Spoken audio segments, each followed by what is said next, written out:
Assalamualaikum warahmatullahi wabarakatuh. Waalaikumsalam warahmatullahi wabarakatuh. Salam sejahtera bagi kita semua. Ya. Assalamualaikum warahmatullahi wabarakatuh. Waalaikumsalam warahmatullahi wabarakatuh. Yang saya hormati dan saya banggakan, Bapak Suri selaku penggiat mangrove paling senior di wilayah JDK 3. Bapak tadi pembinanya udah bagus. Saya memperkenalkan diri, saya dari DLHK Prov Jateng, Dinas Lingkungan Hidup dan Kehutanan Provinsi Jawa Tengah. Kebetulan kami di wilayah 3, cabang dinas wilayah 3. Itu meliputi dari Kota Semarang, Kabupaten Semarang, Kota Salatiga, dan Kabupaten Boyolali. Kebetulan saya selaku petugas lapangan yang di wilayah Kota Semarang, se-Kota Semarang. Alhamdulillah. Kehutanan. Saya terima kasih kepada adik-adik. Anak saya yang nomor 2 itu sudah lulus S1. Jadi panggil adik-adik kuning deh.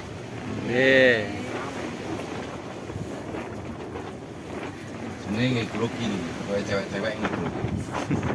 Saya akan menyampaikan, kalau dibilang seminar, saya nggak mau. Karena saya nggak ada bahan-bahan seminar, nggak bawa. Jadi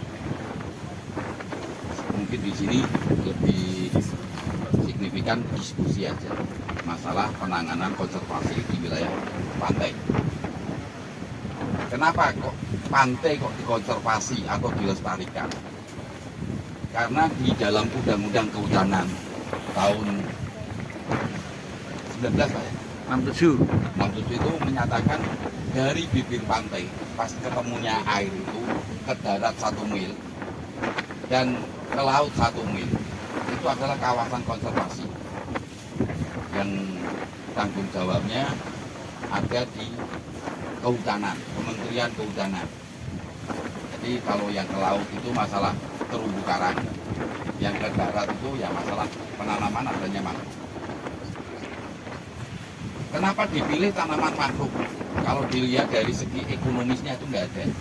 Karena tanaman mangrove itu yang signifikan dia tahan akan air payau. Di situ ada air asing, ada air tawar jadi satu. Itu paling kuat adalah mangrove. Kalau yang lain-lain banyak nggak kuat. Istilahnya kalau sengon kadar garamnya tinggi pasti mati. Kalau mangrove itu hidup.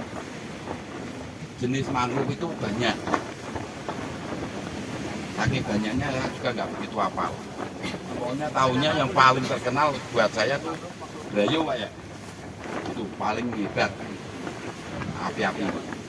Dia bijinya lepas saja langsung tumbuh dengan sendirinya. Mangrove itu pada dasarnya selain mengikat masalah dari segi tanahnya, perakarannya kuat, itu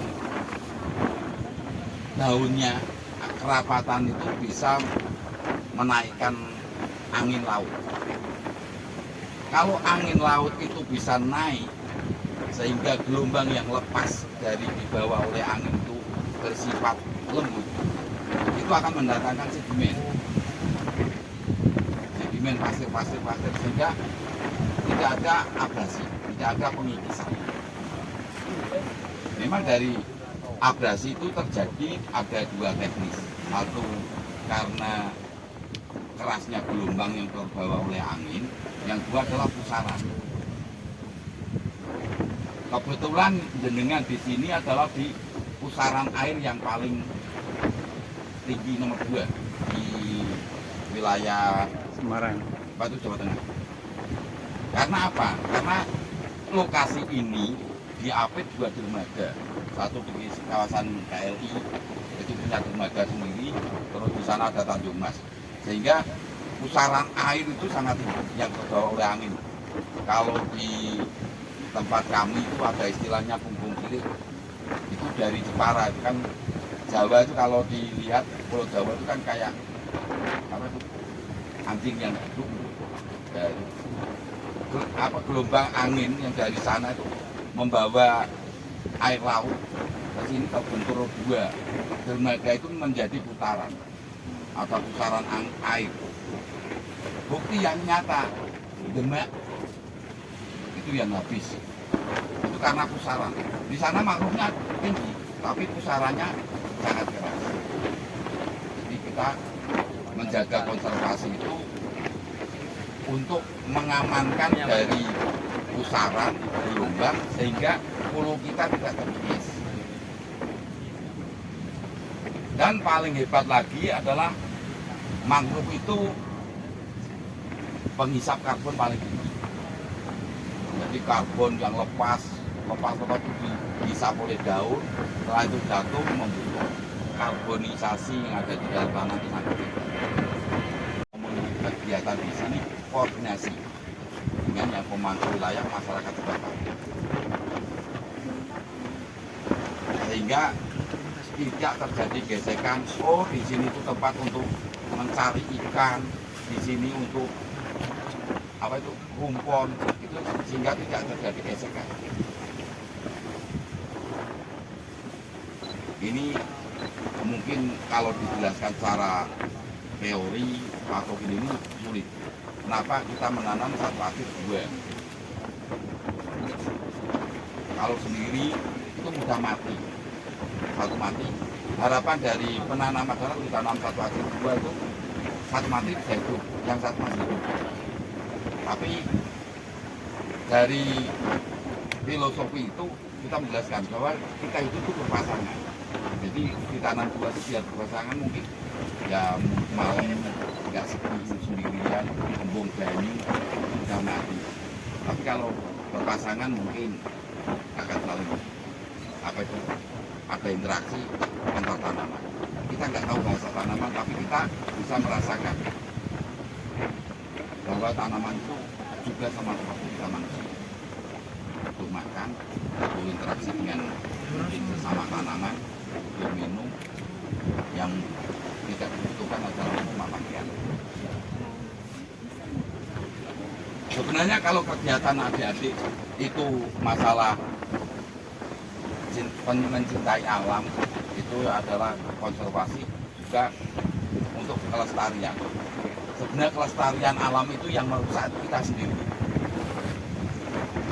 Ini nggak boleh muter-muter karena sampah. Sampah itu paling berat. Jadi saya harapkan tadi saya ngobrol sama Mas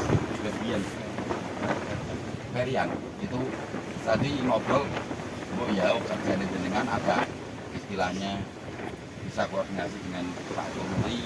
Mungkin kalau gelombangnya tinggi nggak usah ke pantai, nggak usah nanam dulu ya. Kalau di musim hujan sulit untuk menanam di pantai, kita bisa naik ke gunung, bisa nanam di gunung. Karena yang alam itu dari laut sampai ke gunung. Nah mungkin kalau di waktu kemarau nggak bisa menanam di gunung, di sini pasangnya tinggi, mendingan bisa ke sungai dengan membersihkan sampah yang ada di sungai, sehingga sampah itu tidak turun ke sini. Paling berat itu kan sampah.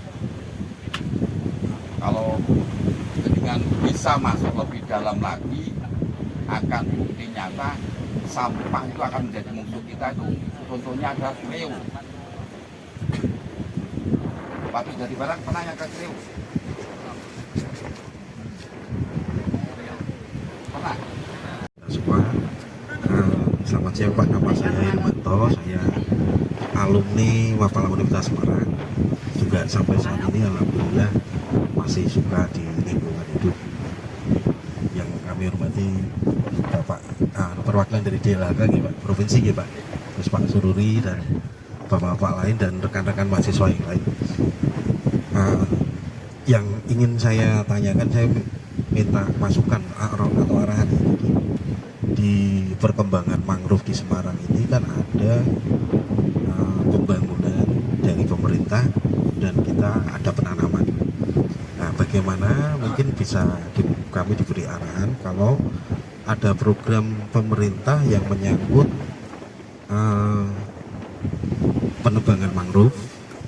Penebangan mangrove itu tentunya sudah disosialisasi, sudah diperhitungkan untuk hal-hal yang sifatnya kemasyarakatan, misalnya ada untuk pembangunan jalan tol atau apa, itu kan mesti ada penebangan. Tetapi di situ juga pemerintah ada program revegetasi atau penanaman mangrove kembali. Dan ini saya tanyakan, bagaimana masukan dari Bapak untuk menanggapi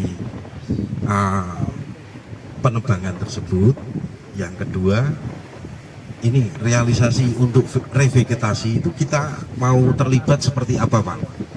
Jadi apakah bisa kita berkoordinasi dengan Dinas Lingkungan Hidup atau dari istilahnya pihak terkait pembangunan supaya kita ikut terlibat di proses revegetasinya? Karena itu mungkin kalau untuk penebangannya kan sudah diprogram dan sudah diplot ya Pak. Nah ini kita bergerak di revegetasi. Saya kira itu Pak. Matur nuwun.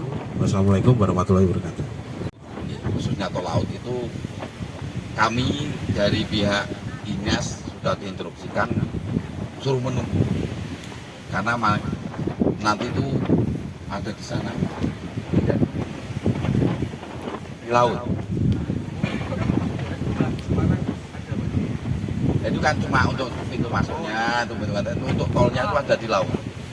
Nah itu kan juga masih ceneng-cenengan Pak. Seperti hanya KLI itu juga protes. Dan juru dermaga aku kayak gini gitu. Kalau Tanjung Mas sendiri juga nggak mau. Mau dilangkai tol piye, kapalnya piye. Istilahnya kalau masalah itu masih tarik ulur. Kalau penebangan mangrove itu sebenarnya peraturannya sekarang masih digodok karena ada istilahnya kawasan mangrove tidak boleh ditebang. Ya, terima kasih atas kesempatannya. Assalamualaikum warahmatullahi wabarakatuh. Nama saya Irhab, biasa dipanggil Siro karena lambang saya Siro. Untuk pertanyaan saya Pak, untuk dari Pak Judi dari DLHK terkait tadi yang penanganan jalan tol itu tadi ada dua pilihan, akan dibangun secara tanggul laut atau kaki seribu. Nah itu pasti ada kelebihan dan kekurangannya masing-masing terhadap pembangunan maupun terhadap lingkungan sekitarnya.